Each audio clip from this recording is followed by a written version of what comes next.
ಸದಾಶಿವಸಮಾರಂಭಾಂ ಶಂಕರಾಚಾರ್ಯಮಧ್ಯಮಾಂ ಅಸ್ಮದಾಚಾರ್ಯಪರ್ಯಂತಾಂ ವಂದೇ ಗುರುಪರಂಪರಾಂ ವಂದೇ ಗುರುಪರಂಪರಾಂ. ದಯಾಕರಂ ದಯಾಕಾರಂ ದಾಂತಂ ಧರ್ಮಪ್ರವರ್ತಕಂ ಪ್ರಣಮಾಮಿ ದಯಾನಂದಂ ಮದಾಚಾರ್ಯವರಂ ಪರಂ. ಶ್ರೀ ದಯಾನಂದ ಚರಣೌ ಮನಸಾ ಸ್ಮರಾಮಿ, ಶ್ರೀ ಚಿದ್ರೂಪಾನಂದ ಚರಣೌ ಶಿರಸಾ ನಮಾಮಿ, ಪುನರ್ ಪುನರ್ ನಮಾಮಿ. ಗುರು ಪರಂಪರೆಗೆ ಅನಂತ ಪ್ರಣಾಮಗಳನ್ನು ಸಲ್ಲಿಸ್ತಾ ನಿಮ್ಮೆಲ್ಲರಿಗೂ ಪ್ರಾತಃ ಕಾಲದ ಶುಭೋದಯಗಳು. ಲಕ್ಷ್ಮೀಧರ ಕವಿಗಳು ಬರೆದಂತಹ ಅದ್ವೈತ ಮಕರಂದದ ಮಂಗಳ ಶ್ಲೋಕವನ್ನು ಓದಿ ಯಾರಾದರೂ?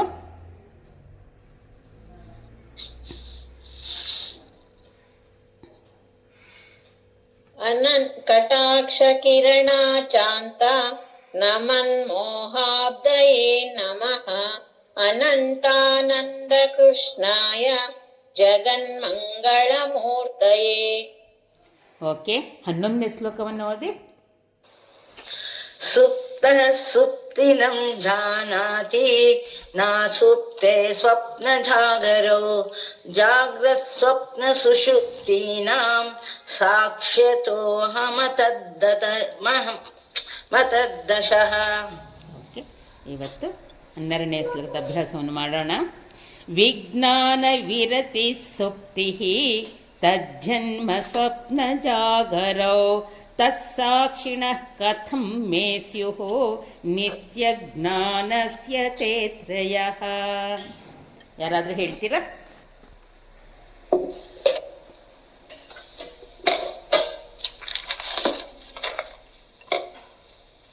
ವಿಜ್ಞಾನ ವಿರತಿ ಸುಪ್ತಿ ತಜ್ಜನ್ಮ ಸ್ವಪ್ನ ಜಾಗರೌ ತತ್ಸಾಕ್ಷಿಣಃ ಕಥಂ ಮೇ ಸ್ಯುಃ ನಿತ್ಯ ಜ್ಞಾನಸ್ಯ ತೇ ತ್ರಯಃ. ವಿಜ್ಞಾನ ವಿರತಿ ಸುಪ್ತಿ ತತ್ ಜನ್ಮ ಸ್ವಪ್ನ ಜಾಗರೌ ತತ್ಸಾಕ್ಷಿಣಃ ಕಥಂ ಮೇ ಸ್ಯುಃ ನಿತ್ಯ ಜ್ಞಾನಸ್ಯ ತೇ ತ್ರಯಃ. ಮ್ಯೂಟ್ ಮಾಡ್ಕೊಳ್ಳಿ, ಡಿಸ್ಟರ್ಬ್ ಆಗ್ತಿದೆ.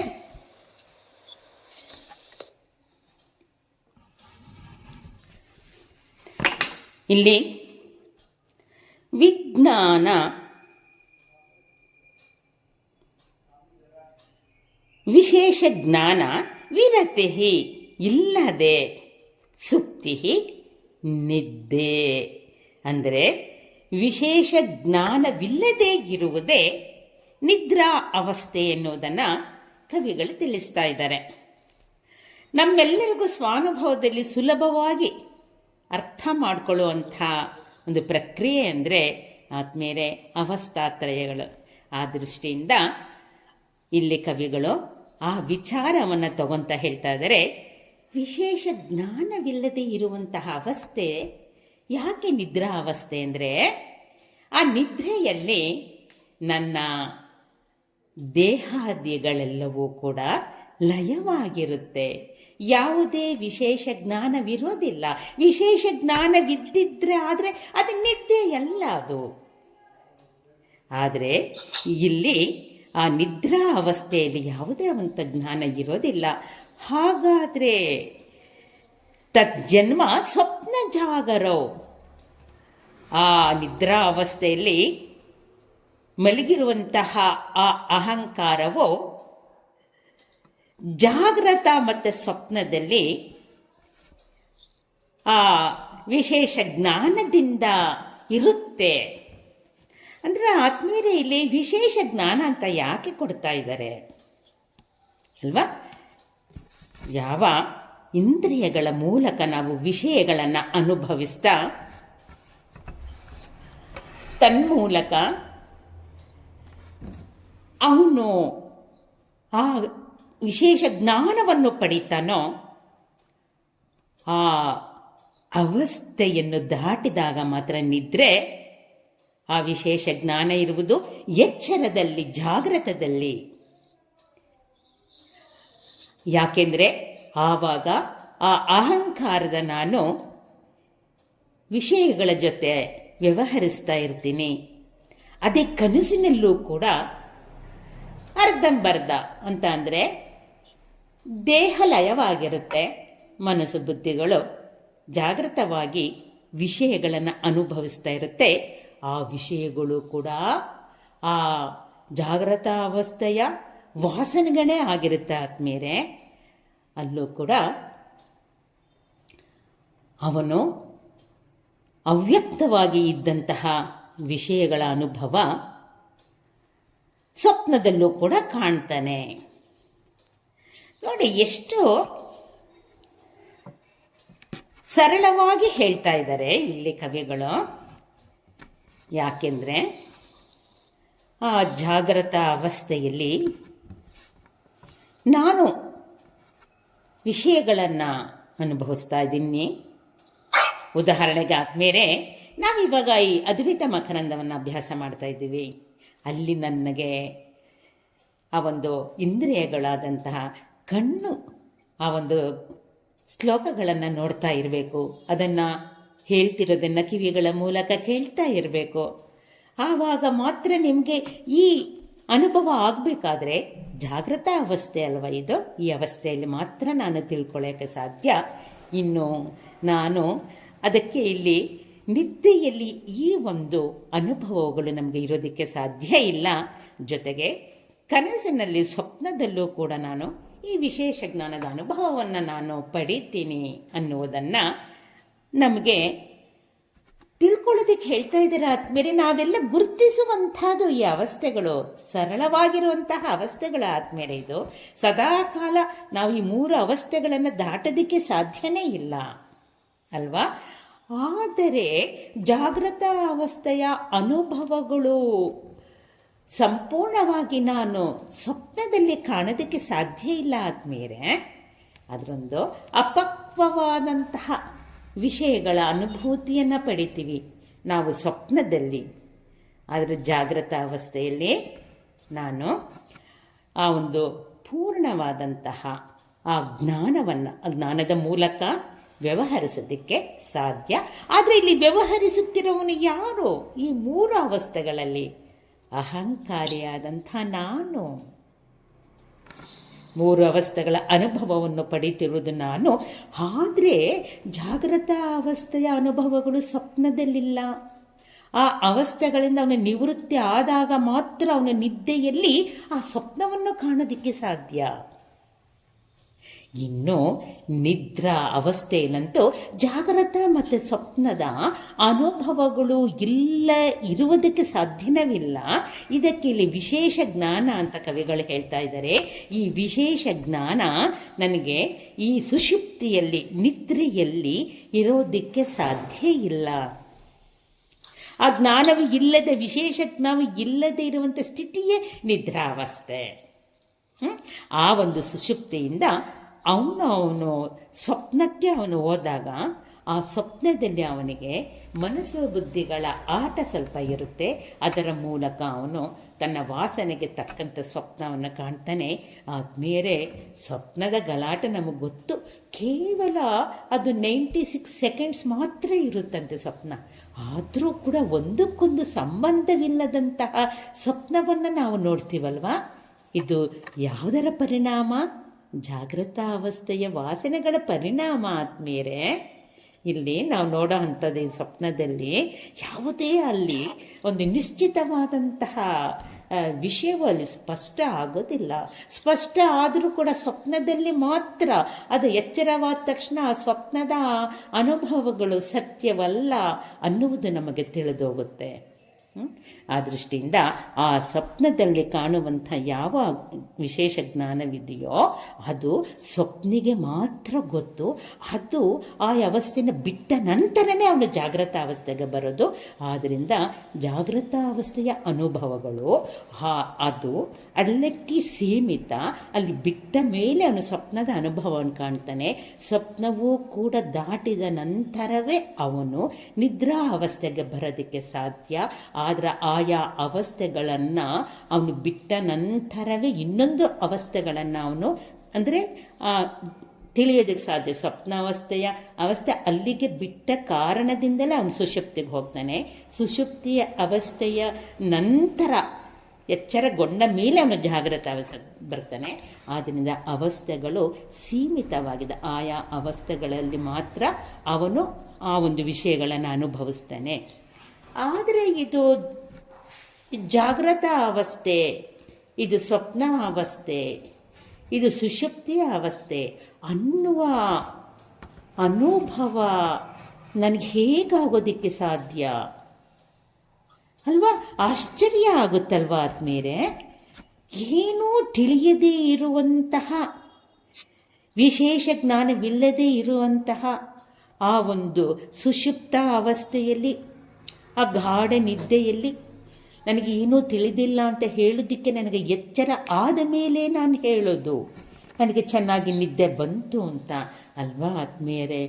ಆದರೆ ನೋಡಿ, ಆ ಎಚ್ಚರ ನಂತರ ನಾನು ಜಾಗೃತ ಅವಸ್ಥೆಗೆ ಬಂದುಬಿಟ್ರೆ ಆ ಜಾಗೃತ ಅವಸ್ಥೆಯಲ್ಲಿ ಇದಿಲ್ಲ, ಸುಷುಪ್ತಿ ಅವಸ್ಥೆ ಇಲ್ಲ.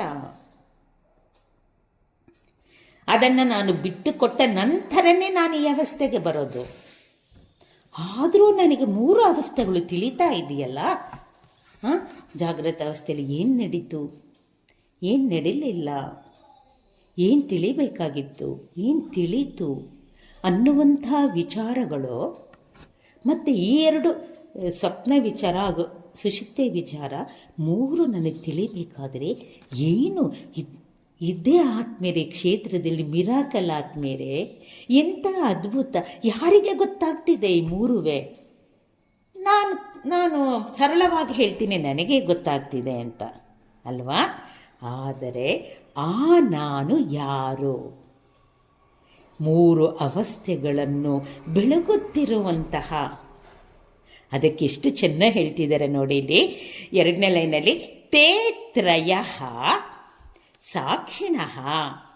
ಆ 3 ಬೆಳಗುತ್ತಿರುವಂತಹ ಸಾಕ್ಷಿಯಾಗಿರುವ ಮತ್ತೆ ತತ್ತು ನಿತ್ಯಜ್ಞಾನಸ್ಯ. ಆಹಾ, ಆ 3 ಅವಸ್ಥೆಗಳ ನಿತ್ಯ ಜ್ಞಾನವನ್ನು ಬೆಳಗುವ ಕಥಂ ಮೇ ಸ್ಯುಹು ಮೇ ಕಥಂ ಸ್ಯುಹು. ನನಗೆ ಆ 3ರ ಸಂಬಂಧ ಹೇಗೆ ಉಂಟಾಗುವುದಕ್ಕೆ ಸಾಧ್ಯ? ಮೇ ಕಥಂ ಸ್ಯುಹು, ನನಗೆ ಆ 3 ಅವಸ್ಥೆಗಳ ಸಂಪರ್ಕ ನನಗೆ ಇದ್ದಿದ್ದೇ ಆದರೆ ನನಗೆ ಆ ಅನುಭವ ಬರ್ತಿರಲಿಲ್ಲ. ಆದರೆ ಆ 3 ಅವಸ್ಥೆಗಳಿಗೂ ಅತೀತನಾಗಿ ಇರುವಂತಹ ಆ ಆತ್ಮ ಚೈತನ್ಯವೇ ನಾನು, ಸದಾ ಬೆಳಕಿನ ಸ್ವರೂಪವಾದಂತಹ ಆ ನನ್ನ ಸಾಕ್ಷಿಯೇ. ನಿತ್ಯ ಜ್ಞಾನ ಅಂತ ಕರೀತಿದ್ದಾರೆ ಇಲ್ಲಿ ಕವಿಗಳು. ನಿತ್ಯ ಜ್ಞಾನ, ಸದಾ ಇರುವಂತಹ ಬೆಳಕಿನ ಸ್ವರೂಪವಾದಂತಹ ಸಾಕ್ಷಿಯಾದಂತಹ ಆ ನನ್ನ ಆತ್ಮಸ್ವರೂಪದಿಂದಲೇ ಈ 3 ಅವಸ್ಥೆಗಳಿಗೂ ಅತೀತನಾಗಿ ನಿಂತು ನಾನು ಸಾಕ್ಷಿ ರೂಪದಲ್ಲಿ ತಿಳಿತಾ ಇದ್ದೀನಿ. ಆ ನಾನು ಮಾತ್ರ ಸತ್ಯ, ನಿತ್ಯ ಸತ್ಯ. ಇದೇ ನಿತ್ಯ ಜ್ಞಾನ. ಇನ್ನು ಇಂದ್ರಿಯಗಳ ಮೂಲಕ ಪಡೆಯುವಂತಹ ಆ ಅವಸ್ಥೆಗಳು ವಿಶೇಷ ಜ್ಞಾನ. ಆ ವಿಶೇಷ ಜ್ಞಾನ ಜಾಗೃತದಲ್ಲಿರುತ್ತೆ, ಸ್ವಪ್ನದಲ್ಲಿ ಇರುತ್ತೆ. ಇನ್ನು ಸುಷುಪ್ತಿಯಲ್ಲಿ ಇಲ್ಲದೇ ಇರುವಂತಹದ್ದು ಆ 3ರ ಅನುಭವಕ್ಕೆ ನಾನು ಸಾಕ್ಷಿ. ಆ ನಾನು 3 ಅವಸ್ಥೆಗಳಿಗೂ ಹೇಗೆ ಸಂಬಂಧ ಉಂಟಾಗುತ್ತೆ ನನಗೂ ಅದಕ್ಕೂ? ಕವಿಗಳು ಕೇಳ್ತಾ ಇದ್ದಾರೆ. ಯಾಕೆಂದರೆ ಇಲ್ಲಿ ನಾವು ಕನ್ಫ್ಯೂಸ್ ಮಾಡ್ಕೊತಿರ್ತೀವಿ. ಅಹಂಕಾರದ ನಾನು ನಮ್ಮೆಲ್ಲರಿಗೂ ಚೆನ್ನಾಗಿ ಗೊತ್ತು. ಯಾಕೆಂದರೆ ನನ್ನ ವ್ಯವಹಾರವೆಲ್ಲವೂ ಅದರ ಜೊತೆನೇ ನಡೀತಿದೆ. ಆದರೆ ಆ 3 ಅಹಂಕಾರದಿಂದ ತುಂಬಿ ನಡೆಸುತ್ತಿರುವಂತಹ ಆ ಅವಸ್ಥೆಗಳಿಗೂ ಅಹಂಕಾರಕ್ಕೆ ಗೊತ್ತಿಲ್ಲ. ಅದಕ್ಕೆ ಸಾಕ್ಷಿಯಾದಂಥ, ಅದಕ್ಕಿಂತ ಅನ್ಯವಾಗಿರುವಂತಹ ಆ ನನ್ನ ಚೈತನ್ಯ ಮಾತ್ರ ಸತ್ಯ, ಅದು ನಿತ್ಯ ಜ್ಞಾನ ಎನ್ನುವುದನ್ನು ಕವಿಗಳು ನಮಗೆ ಸ್ವಾನುಭವದಲ್ಲಿ ಗುರುತಿಸಿ ತಿಳಿಯಿರಿ ಅಂತ ಹೇಳ್ತಾ ಇದ್ದಾರೆ. ನೋಡಿ ಆದ್ಮೇಲೆ ಇವಾಗ ಕರೆಂಟ್ ಇದ್ದಾಗ ನಾನು ಎಲ್ಲಿ ಸ್ವಿಚ್ ಹಾಕಿದ್ರೆ ಆ ಉಪಕರಣ ಬೆಳಗುತ್ತೆ. ಲೈಟ್ ಹಾಕಿದರೆ ಲೈಟ್ ಬೆಳಗುತ್ತೆ, ಟಿ ವಿ ಹಾಕಿದರೆ ಟಿ ವಿ ಬೆಳೆಯುತ್ತೆ, ಗೀಝರ್ ಹಾಕಿದರೆ ಗೀಝರ್ ಬೆಳೆಯುತ್ತೆ, ಕೆಲಸ ಮಾಡುತ್ತೆ ಅಲ್ವಾ. ಆದರೆ ಅದೆಲ್ಲವನ್ನು ಆಫ್ ಮಾಡಿದಾಗ ಕರೆಂಟ್ ಇರೋದಿಲ್ವಾ? ಕರೆಂಟು ಸದಾ ಇರುತ್ತೆ ಆದ್ಮೇಲೆ. ಆದರೆ ನಾನು ಯಾವಾಗ ಬೇಕೋ ಆ ಉಪಕರಣಗಳ ಮೂಲಕ ನಾನು ಅದನ್ನು ಉಪಯೋಗಿಸ್ಕೊತೀನಿ. ಆ ಕರೆಂಟಿನ ಮೂಲಕ ಬೆಳಗ್ಗೆ ಅದರ ಸ್ವಭಾವವಾದಂತಹ ಆ ವಿದ್ಯುತ್ ಶಕ್ತಿಯ ಮೂಲಕ ನಾನು ಉಪಕರಣಗಳನ್ನು ಬಳಸ್ತಾ ಅದರ ಉಪಯೋಗವನ್ನು ಪಡಿತೀನಿ. ಆದರೆ ಇಲ್ಲಿ ಸದಾಕಾಲ ಆತ್ಮ ಚೈತನ್ಯವು ತನ್ನ ಬೆಳಕೇ ಸ್ವರೂಪವಾಗಿದೆ. ಆ ಬೆಳಕಿನಲ್ಲಿ ನನ್ನ ಎಲ್ಲ ವ್ಯವಹಾರಗಳನ್ನು ಆತ್ಮೀಯರೇ ಬರೀ ನನ್ನ 3 ಅವಸ್ಥೆಗಳನ್ನು ಮಾತ್ರ ಬೆಳಗೋದಿಲ್ಲ, ಈ ಪ್ರಪಂಚವನ್ನು ಬೆಳಗುತ್ತೆ. ಈ ಪ್ರಪಂಚದಲ್ಲಿ ಇರುವಂತಹ ಪ್ರತಿಯೊಂದು ವಸ್ತುಗಳನ್ನು ಕೂಡ ಬೆಳಗುವಿಕೆಗೆ ಆ ನನ್ನ ಚೈತನ್ಯವೇ, ಆ ನನ್ನ ಸಾಕ್ಷಿಯೇ ಕಾರಣ. ಅವಸ್ಥೆಗಳನ್ನು, ನನ್ನ ದೇಹದಲ್ಲಿ ನಡೆಯುತ್ತಿರುವಂಥ ಅವಸ್ಥೆಗಳನ್ನು ಬೆಳಗುತ್ತಿರುವಂಥ ಆ ಸಾಕ್ಷಿಯೇ ಜಗತ್ತಿಗೂ ಕಾರಣ ಆದ್ಮೇಲೆ. ಆದರೆ ಇಲ್ಲಿ ವ್ಯಕ್ತಿಗತವಾಗಿ ನಾನು ಅವಸ್ಥೆಗಳ ಬಗ್ಗೆ ವಿಚಾರ ಮಾಡ್ತಿರೋದ್ರಿಂದ ಈ 3 ಅವಸ್ಥೆಗಳಿಗೆ ಸಾಕ್ಷಿ ಆ ನನ್ನ ನಿತ್ಯ ಜ್ಞಾನವಾದಂಥ, ನಿತ್ಯ ಬೆಳಕಾದಂಥ, ಇಲ್ಲಿ ನಿತ್ಯ ಜ್ಞಾನಸ್ಯ ಅಂತ ಕೊಟ್ಟಿದೆ. ತೇ ತ್ರಯಂ ಸಾಕ್ಷಿಣಃ ನಿತ್ಯ ಜ್ಞಾನಸ್ಯ ತತ್ ಮೇ ಕಥಂ ಸ್ಯುಹು. ಅನ್ವಯ ಮಾಡ್ತಾ ಇದನ್ನು ಅಭ್ಯಾಸ ಮಾಡಿದರೆ ಚೆನ್ನಾಗಿ ಅರ್ಥ ಆಗುತ್ತೆ. ಆ ದೃಷ್ಟಿಯಿಂದ ಈ ಒಂದು 3 ಅವಸ್ಥೆಗಳಿಗೆ ಸಾಕ್ಷಿಯಾದಂತಹ ಆ ನಿತ್ಯ ಜ್ಞಾನವೇ ಬೆಳಕಿನ ಸ್ವರೂಪ, ಸದಾಕಾಲ ಬದಲಾಗದೇ ಇರುವಂಥದ್ದು ಈ ಒಂದು ಸಾಕ್ಷಿ. ಜೊತೆಗೆ ಆದಮೇಲೆ ನಮಗೆ ಗೊತ್ತು, ನಾವು ಕೇರಂ ಬೋರ್ಡ್ ಆಡಬೇಕಾದ್ರೆ ಆ ಬೋರ್ಡು ಶೇಕ್ ಆಗ್ತಿದ್ರೆ ನಾವು ಹೇಗೆ ಆಟ ಆಡ್ತೀವಿ ಅಲ್ವಾ? ಆ ಬೋರ್ಡ್ ಸ್ಥಿರವಾಗಿರುತ್ತೆ, ಮೇಲೆ ಕಾಯಿನ್ಸ್ ಮಾತ್ರ ನಾವು ಆಟ ಆಡುವುದರ ಮೂಲಕ ಚಲನೆಯನ್ನು ಕೊಡ್ತೀವಿ ಅದಕ್ಕೆ ಅಲ್ವಾ. ನೋಡಿ, ಉದಾಹರಣೆಗೆ ಇವಾಗೆಲ್ಲ ಬೀಸಕಲ್ಲಿಲ್ಲ, ಆವಾಗ ಬೀಸಕಲ್ಲಿತ್ತು. ಕೆಳಗಡೆ ಸ್ಥಿರವಾಗಿರುತ್ತೆ ಕೆಳಗಡೆ ಕಲ್ಲು, ಮೇಲಿನ ಕಲ್ಲನ್ನು ಮಾತ್ರ ನಾವು ತಿರುಗಿಸ್ತಾ ಇದ್ದರೆ ಆ ಮಧ್ಯದಲ್ಲಿ ಒಂದು ಗೂಟವನ್ನು ಇರುತ್ತೆ. ಆಮೇಲೆ ನಾವು ಕಾಳುಗಳನ್ನು ಹಾಕಿದಾಗ ಅದನ್ನು ತಿರುಗಿಸ್ತಾ ಇರಬೇಕಾದ್ರೆ ಆ ಒಂದು ಕಾಳುಗಳು ನುಣ್ಣಗೆ ಆಗ್ತಾ ಕೆಳಗೆ ಬೀಳುತ್ತೆ. ಅಲ್ಲಿಗೆ ಕೆಳಗಿನದು ಸ್ಥಿರವಾಗಿರುತ್ತೆ, ಮೇಲಿನದು ಸುತ್ತುತ್ತಾ ಇರುತ್ತೆ. ಈ ಕೆಳಗಿನದು ನಿಮ್ಗೆ ಅಲ್ಲಾಡ್ತಾ ಇದ್ದರೆ ಸಾಧ್ಯನಾ ಧಾನ್ಯಗಳನ್ನು ಬೀಸೋದಕ್ಕೆ? ಸಾಧ್ಯ ಇಲ್ಲ ಅಲ್ವಾ ಆದ್ಮೇಲೆ. ಕೆಳಗಿನದು ಸ್ಥಿರವಾಗಿರುತ್ತೆ, ಮೇಲಿನದು ಮಾತ್ರ ಸುತ್ತುತ್ತಾ ಇರುತ್ತೆ, ತನ್ಮೂಲಕ ಕಾರ್ಯ ನಡೀತಿರುತ್ತೆ. ಆದ್ಮೇಲೆ ಅದಕ್ಕೆ ಶಾಸ್ತ್ರ ಕೂಟಸ್ಥ ಅಂತ ಹೇಳುತ್ತೆ. ಇಲ್ಲಿ ಆ ಒಂದು ಆತ್ಮಚೈತನ್ಯವು, ನಿತ್ಯ ಜ್ಞಾನವಾದಂತಹ ಆತ್ಮಚೈತನ್ಯವು ಕೂಟಸ್ಥವಾಗಿ ಸದಾಕಾಲ ಬೆಳಕಿನ ಸ್ವರೂಪವಾಗಿ ಇದ್ದ ಕಾರಣದಿಂದ ನನ್ನ ಈ 3 ಅವಸ್ಥೆಗಳಿಗೂ ಸಾಕ್ಷಿಯಾಗಿದೆ. ಆದರೆ 3 ಅವಸ್ಥೆಗಳಿಗೂ ಈ ಸಾಕ್ಷಿಗೂ ಯಾವುದೇ ಸಂಬಂಧವಿಲ್ಲ. ಈ ಸಾಕ್ಷಿ ಇಲ್ಲದೆ ಆ ಅವಸ್ಥೆಗಳ ಅನುಭವ ನನಗೆ ಉಂಟಾಗೋದಕ್ಕೆ ಸಾಧ್ಯವಿಲ್ಲ. ಯಾವಾಗ ನಾವು ಈ ರೀತಿ ಅಭ್ಯಾಸವನ್ನು ಮಾಡ್ತೀವೋ ಆವಾಗ ಆಹಾ ಎಂಥ ಅದ್ಭುತ ಶಕ್ತಿ ನನ್ನದು, ಆ ಶಕ್ತಿಯನ್ನು ನಾನು ತಿಳಿಲೇಬೇಕು ಅನ್ನುವಂತಹ ಇಚ್ಛೆ ನಮ್ಮಲ್ಲಿ ಮೂಡೋಕ್ಕೆ ಸಾಧ್ಯ ಆದಮೇಲೆ, ಹಾಗಾದರೆ ಈ ಒಂದು ಬದಲಾಗುತ್ತಿರುವಂತಹ ಈ ದೇಹ ಜಗತ್ತುಗಳನ್ನು ಕೂಡ, ವಿಕಾರಗಳಿಂದ ಕೂಡಿದಂತಹ ಜಗತ್ತಕ್ಕೂ ಕೂಡ, ಈ ದೇಹದ ವಿಕಾರಗಳಿಗೂ ಕೂಡ ನಾನೇ ಸಾಕ್ಷಿ ಎನ್ನುವುದನ್ನು ಇನ್ನಷ್ಟು ಸುಲಭವಾಗಿ ಈ 13ನೇ ಮಂತ್ರದಲ್ಲಿ ಕವಿಗಳು ತಿಳಿಸ್ತಾ ಇದ್ದಾರೆ. ಷಡ್ವಿಕಾರವತಾಂ ವೇತ್ತ ನಿರ್ವಿಕಾರೋಹಮನ್ಯಥಾ ತದ್ವಿಕಾರಾನುಸಂಧಾನಂ ಸರ್ವಥಾ ನಾವಕಲ್ಪತೆ. ಯಾರಾದರೂ ಓದ್ತೀರಾ?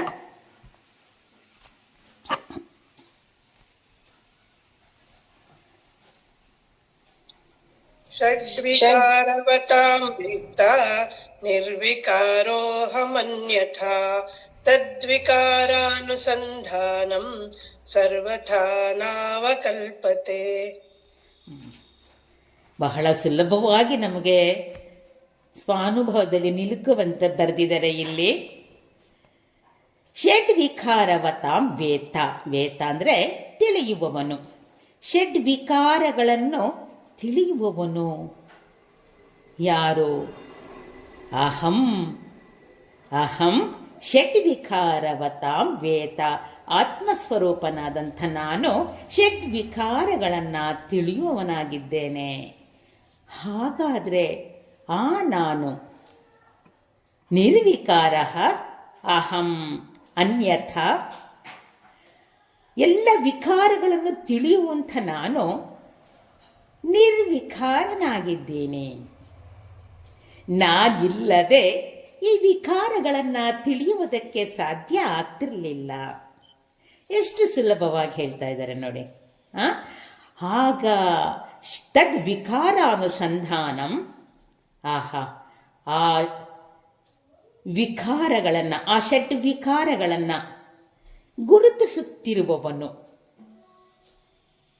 ಅನುಸಂಧಾನಂ ಅಂದರೆ ಆ ವಿಕಾರಗಳಲ್ಲ. ತದ್ವಿಕಾರ ಅನುಸಂಧಾನಂ. ತದ್ವಿಕಾರ ಅನುಸಂಧಾನಂ, ಆ ಷಡ್ವಿಕಾರಗಳನ್ನು ಗುರುತಿಸುತ್ತಿರುವವನು.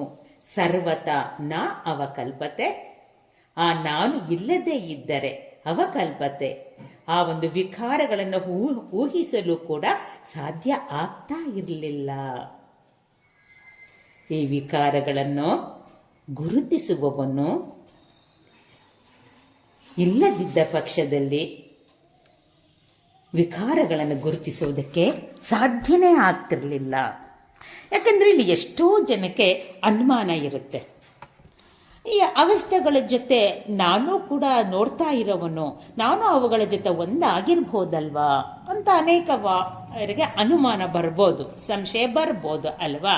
ಆದರೆ ನಮಗೆ ಗೊತ್ತಾಯಿತು ಅವಸ್ಥೆಗಳಿಗೆ ಅತೀತವಾಗಿ ನಾನು ಜ್ಞಾನಸ್ವರೂಪನಾಗಿ ಇದ್ದ ಕಾರಣದಿಂದ ಅದು ತಿಳಿಯೋದಕ್ಕೆ ಸಾಧ್ಯ ಅಂತ. ಅದು ಕೂಡ ನಮಗೆ ತಿಳಿಯೋದಕ್ಕೆ ಕಷ್ಟ. ಆದರೆ ಇಲ್ಲಿ ಇನ್ನಷ್ಟು ಸುಲಭವಾಗಿ ಹೇಳ್ತಿದ್ದಾರೆ ನೋಡಿ. ಈ ಜಗತ್ತು ಸದಾ ಬದಲಾಗುತ್ತೆ. ಕಾರಣ ಏನು? ವಿಕಾರಗಳಿಂದ ಕೂಡಿದೆ ಜಗತ್ತು. ಆದರೆ ಇಲ್ಲಿ ಷಡ್ವಿಕಾರಗಳು ಈ ದೇಹಕ್ಕೂ ಇದೆ ಆತ್ಮೀಯರೇ. ದೇಹವೂ ಕೂಡ ಷಡ್ವಿಕಾರಗಳಿಂದ ಕೂಡಿದೆ. ಆತ್ಮೀಯರೇ, ದೇಹ ಮಾತ್ರ ಅಲ್ಲ, ಪ್ರಪಂಚದಲ್ಲಿ ಇರುವಂಥ ಪ್ರತಿಯೊಂದು ವಸ್ತುಗಳು ಕೂಡ ವಿಕಾರಗಳಿಂದನೇ ಕೂಡಿರೋದು. ಅದಕ್ಕೆ ಪರಿವರ್ತನೆಯೇ ಜಗತ್ತಿನ ನಿಯಮ ಅಂತ ಹೇಳ್ತಾರೆ. ಈ ಪರಿವರ್ತನೆಯೇ ವಿಕಾರಗಳು. ಹಾಗಾದರೆ ಈ ಷಡ್ವಿಕಾರಗಳು ಯಾವುದು? ಅಸ್ತಿ, ಜಾಯತೆ, ವರ್ಧತೆ, ವಿಪರಿಣಮತೆ, ಅಪಕ್ಷೀಯತೆ, ವಿನಶ್ಯತಿ. ಈ 6 ವಿಕಾರಗಳನ್ನು ಇಲ್ಲಿ ಕವಿಗಳು ತಿಳಿಸ್ತಾ ಇದ್ದಾರೆ. ಎಷ್ಟು ಚೆನ್ನಾಗಿ ಸೂಕ್ಷ್ಮವಾಗಿ ಋಷಿ ಮುನಿಗಳು ನಮಗೆ ಇದು ಕೊಟ್ಟಿದ್ದಾರೆ ನೋಡಿ. ನಾವು ತತ್ವಬೋಧದಲ್ಲೂ ಓದಿದ್ದೀವಿ. ಇಂದಿನ ಜನ್ಮದ ಸತ್ಕರ್ಮಗಳ ಫಲವಾಗಿ ಈ ಜನ್ಮವು ಉಂಟಾಗುತ್ತೆ ಅಲ್ವಾ, ಈ ದೇಹ. ಹಾಗಾದರೆ ಉಂಟಾಗುವ ಮೊದಲು ಅಸ್ಥಿ, ಈ ದೇಹದ ದೃಷ್ಟಿಯಲ್ಲಿ ಮೊದಲು ತಾಯಿಯ ಗರ್ಭದಲ್ಲಿ ಇತ್ತು, ಬೀಜ ರೂಪದಲ್ಲಿ. ನಂತರ ಅಸ್ಥಿ ಇದ್ದ ಕಾರಣದಿಂದ ಏನಾಯಿತು? ಜಾಯತೆ, ಹುಟ್ಟುವುದು, ಇರುವುದು ಅಸ್ಥಿ, ಮತ್ತು ಜಾಯತೆ ಹುಟ್ಟುವುದು. ಹುಟ್ಟಿದ ಮೇಲೆ ಹೇಗಾಯಿತು? ಮೊದಲು ಇತ್ತಿಲ್ಲ, ಅವ್ಯಕ್ತವಾಗಿತ್ತಂಥದ್ದು ಭ್ರೂಣ ರೂಪದಲ್ಲಿ. ನಂತರ ಹುಟ್ಟಿತು. ನಂತರ ಹುಟ್ಟಿದ ನಂತರ ಏನಾಯಿತು? ಹಾಗೆ ಇರಲಿಲ್ಲ, ಅಸ್ತಿ, ಜಾಯತೆ ಮತ್ತು ವರ್ಧತೆ. ವರ್ಧತೆ ಅಂದರೆ ಬೆಳೆಯುವುದು. ಆದ್ಮೇಲೆ ಇದು ಹೇಗೆ ಅಗೋಚರವಾಗಿ ಬೆಳೆಯುತ್ತಾ ಹೋಗುತ್ತೆ ಅಂತಂದರೆ ನಮ್ಮ ಗಮನಕ್ಕೆ ಗೊತ್ತಿಲ್ಲ.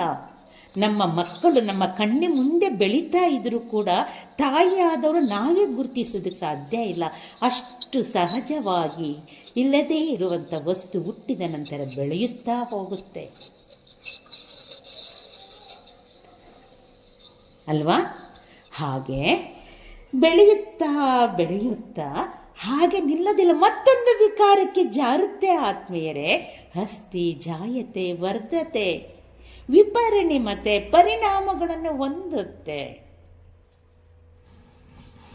ಈ ವರ್ಧತೆ ಅಂದರೆ ನಮಗೆ ಗೊತ್ತು, ನಾವಿವಾಗ ವಿಚಾರ ಮಾಡ್ದಂಗೆ ನಮಗೆ ಗೊತ್ತಿಲ್ಲ ಅನ್ನೋ ರೀತಿಯಲ್ಲಿ ಹೇಗೆ ಅದು ಬೆಳೀತಾ ಹೋಗುತ್ತೆ, ಹೇಗೆ ಬದಲಾವಣೆ ಹೊಂದುತ್ತೆ ಅಂದರೆ ಗಂಡು ಮಕ್ಕಳಿಗೆ ಮೀಸೆಯನ್ನು ಬರೋವಂಥದ್ದು, ಹೆಣ್ಮಕ್ಳಲ್ಲಿ ನಾನಾ ರೀತಿಯ ಬದಲಾವಣೆಗಳಾಗ್ತಾ ಹೋಗ್ತವೆ ಅಲ್ವಾ? ಆ ಒಂದೊಂದಕ್ಕೂ ಇನ್ನೊಂದು ಅದು ವಿಕಾರ ಅಂತ ಶಾಸ್ತ್ರ ಹೇಳುತ್ತೆ.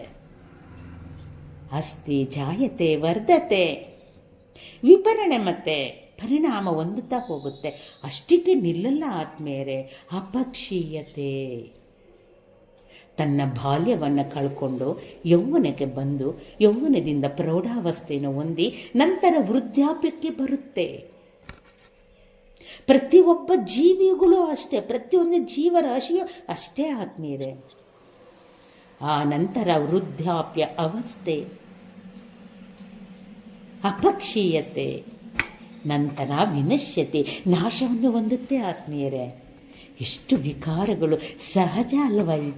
ಇದು ಕಟು ಸತ್ಯವಲ್ವಾ? ಶರೀರದ ಈ ವಿಕಾರಗಳು ಆತ್ಮೀಯರೇ. ಹಾಗೆಯೇ ಇದು ಕೂಡ ನಾವು ಪ್ರಪಂಚದಲ್ಲಿ ಕಾಣುವಂಥ ಪ್ರತಿಯೊಂದು ಜೀವರಾಶಿಗಳು ಕೂಡ ಈ ರೀತಿಯೇ ವಿಕಾರ ಹೊಂದುತ್ತೆ. ಇಷ್ಟೆಲ್ಲ ಆತ್ಮೀಯರೇ, ನಾವೊಂದು ಬೀಜವನ್ನು ಹಾಕ್ತೀವಿ, ಆ ಬೀಜ ಮೊಳಕೆ ಒಡೆಯುತ್ತೆ. ಇನ್ನೊಂದು ವಿಕಾರ, ಮೊಳಕೆ ಒಡೆದ ನಂತರ ಹೂವಾಗುತ್ತೆ, ಹೂವಾದ ನಂತರ ಕಾಯಾಗುತ್ತೆ, ಕಾಯಾದ ನಂತರ ಹಣ್ಣಾಗುತ್ತೆ. ಆದ್ಮೇಲೆ ಒಂದೊಂದು ವಸ್ತುವಿನಲ್ಲಿಯೂ ಈ ವಿಕಾರಗಳನ್ನು ನಾವು ನೋಡ್ತಾ ಇದ್ದೀವಿ. ಆದರೆ ಇಲ್ಲೊಂದು ಮುಖ್ಯವಾದದ್ದೇನೆಂದರೆ ಡೇಟ್ ಆಫ್ ಬರ್ತ್ ಗೊತ್ತಿಲ್ಲ ನನಗೆ, ಯಾರಾದರೂ ಹೇಳಿದರೆ ಗೊತ್ತಾಗುತ್ತೆ ಅಲ್ವಾ? ಇನ್ನು ಡೇಟ್ ಆಫ್ ಡೆತ್ ಅದು ಕೂಡ ನಮಗೆ ಗೊತ್ತಾಗೋದಿಲ್ಲ. ಇನ್ನು ಮಧ್ಯ ಹೇಗೆ ಬೆಳೆಯಿತು ಮಾಡಿತ್ತು ಅನ್ನುವ ವಿಕಾರಗಳಿಗೆ ನಾವು ಸಾಕ್ಷಿಯಾಗಿದ್ದೀವಿ. ನನಗೆ ಡೇಟ್ ಆಫ್ ಬರ್ತ್ ಅನ್ನುವುದು ಗೊತ್ತಿಲ್ಲ, ಆದರೂ ಕೂಡ ನನಗೆ ಹೇಳಬೇಕಂದ್ರೆ ಅದಕ್ಕೂ ಮತ್ತೆ ನನ್ನಲ್ಲಿ ಆಗುವಂಥ ಈ ವಿಕಾರಗಳಿಗೂ,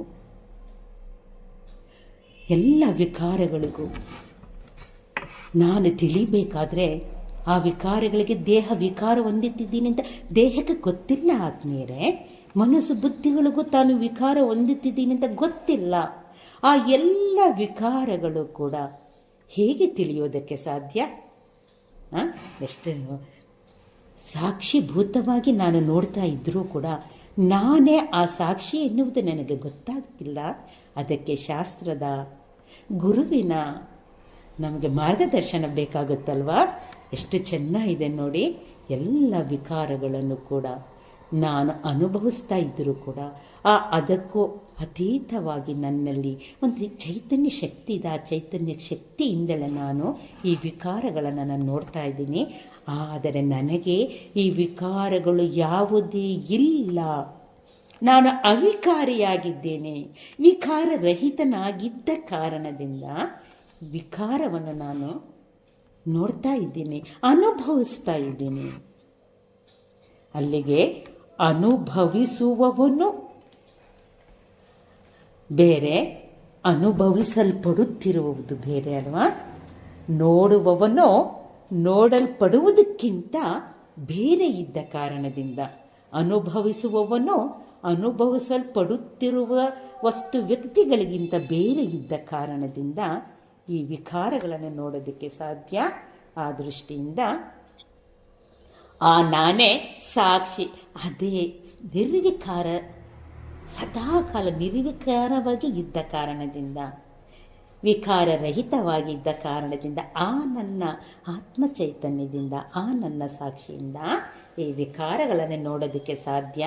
ಆದ್ದರಿಂದ ಇಲ್ಲಿ ನಾನು ಆತ್ಮಸ್ವರೂಪ ಏನು ಎಂದು ತಿಳಿಯುವುದಕ್ಕೆ ಎಷ್ಟು ಸುಲಭವಾಗಿ ವಿಕಾರಗಳಿಗೆ ಸಾಕ್ಷಿಯಾದಂಥ ನಾನು ಸದಾಕಾಲ ವಿಕಾರವಿಲ್ಲದೆ ಅವುಗಳನ್ನು ಗುರುತಿಸುತ್ತಿರುವ ಕಾರಣದಿಂದ ನಾನು ವಿಕಾರವಾಗುತ್ತಿರುವುದನ್ನು ನೋಡುವುದಕ್ಕೆ ಸಾಧ್ಯ ಎನ್ನುವ ವಿಚಾರವನ್ನು ಇಲ್ಲಿ ಕವಿಗಳು ನಮಗೆ ಸರಳವಾಗಿ ತಿಳಿಸ್ತಾ ಇದ್ದಾರೆ. ಆತ್ಮೀಯರೇ, ಇದೆಲ್ಲವೂ ನಮ್ಮ ಸ್ವಾನುಭವದಲ್ಲಿ ನಾವು ಗುರುತಿಸುವಂಥ ವಿಚಾರ. ಆತ್ಮೀಯರೇ, ತದ್ವಿಕಾರ ಅನುಸಂಧಾನ, ಆ ವಿಕಾರಗಳನ್ನು ಗುರುತಿಸುತ್ತಿರುವವನು ಸರ್ವತಾ ನಾ ಅವಕಲ್ಪತೆ. ಸರ್ವತಾ ಅನುಸಂಧಾನ ಗುರುತಿಸುವವನು ನಾನು ಇದ್ದ ಕಾರಣದಿಂದ ಅದನ್ನು ಸಾಧ್ಯ. ನಾನು ಇಲ್ಲದೇ ಇದ್ದರೆ ಆ ಸಾಕ್ಷಿ ಆತ್ಮ ಚೈತನ್ಯ ಆ ಒಂದು ಇಲ್ಲದೇ ಇದ್ದರೆ ಇದನ್ನು ಗುರುತಿಸುವುದಕ್ಕೆ ಏಕೆ ಸಾಧ್ಯ ಆಗ್ತಿತ್ತು? ಸಾಧ್ಯ ಆಗ್ತಾನೇ ಇರಲಿಲ್ಲ ಆದ್ಮೇಲೆ. ಅದಕ್ಕೆ ಇದರಲ್ಲಿ ಹೇಳ್ತಾರೆ, ಭಗವದ್ಗೀತೆಯಲ್ಲಿ ಕೃಷ್ಣ ಹೇಳ್ತಾನೆ, ನ ಜಾಯತೆ ಮ್ರಿಯತೆ ವಾ ಕದಾಚಿತ್ ನಾಯಂ ಭೂತ್ವಾ ಭವಿತ ವಾನ ಭೂಯಃ. ಆಹಾ, ಈ ಆತ್ಮನಿಗೆ ಹುಟ್ಟೂ ಇಲ್ಲ, ಸಾವೂ ಇಲ್ಲ, ಅದರ ಮಧ್ಯಂತರವಾದಂತಹ ಯಾವ ವಿಕಾರಗಳಿರೋದಕ್ಕೆ ಸಾಧ್ಯ? ಈ ಆತ್ಮನೋ ಭೂತ್ವ, ಮೊದಲು ಇದ್ದವನು, ಭವಿತಾವಾನ ಭೂಯಃ, ಆಮೇಲೆ ಇಲ್ಲದವನು ಅಲ್ಲ ಅವನು, ಸದಾ ಇರುವವನು. ನಾನು ಸತ್ತ ನಂತರ ಅಹಂಕಾರದಿಂದ ಕೂಡಿದಂತಹ ಈ ಜೀವಾತ್ಮ ಸತ್ತ ನಂತರ ಸಾವುಂಟಾಯಿತು ಎಂದು ತಿಳಿಯುವವನು ಆ ಆತ್ಮ ಚೈತನ್ಯ. ಆ ನನಗೆ ಮುಗೀತು, ಅಹಂಕಾರದ ಆಟ ಮುಗೀತು ಅಲ್ವಾ? ಈ ರೀತಿ ಸದಾಕಾಲ ಇರುವಂತಹ ನಾನು ಹೇಗಿದ್ದೀನಿ? ಅಜಃ ನಿತ್ಯಃ ಶಾಶ್ವತಃ ಪುರಾಣಃ ನಾ ಅನ್ಯತೆ ಅನ್ಯಮಾನೆ ಶರೀರೆ. ಎಷ್ಟು ಚೆನ್ನಾಗಿ ಹೇಳ್ತಿದ್ದಾರೆ. ಅಂತಹ ಆತ್ಮಸ್ವರೂಪನಾದಂಥ ನಾನು ನಿತ್ಯನಾಗಿದ್ದೀನಿ. ಅವಿಕಾರಿಯಾಗಿದ್ದ ಕಾರಣದಿಂದ ವಿಕಾರದಿಂದ ಹೊಂದಿದಂತಹ ಈ ಶರೀರಾದಿ ಹಾಗೂ ಜಗತ್ತಿನ ಪ್ರತಿ ವಸ್ತುಗಳ ಬದಲಾವಣೆಗಳನ್ನು ನೋಡೋದಕ್ಕೆ ಸಾಧ್ಯ. ಅದಕ್ಕೆ ಷಡ್ವಿಕಾರವತಾಂ ವೇತ್ತ ನಿರ್ವಿಕಾರೋಹಮನ್ಯತ ತದ್ವಿಕಾರಾನುಸಂಧಾನಂ ಸರ್ವತಾ ನಾವಕಲ್ಪತೆ. ಓಂ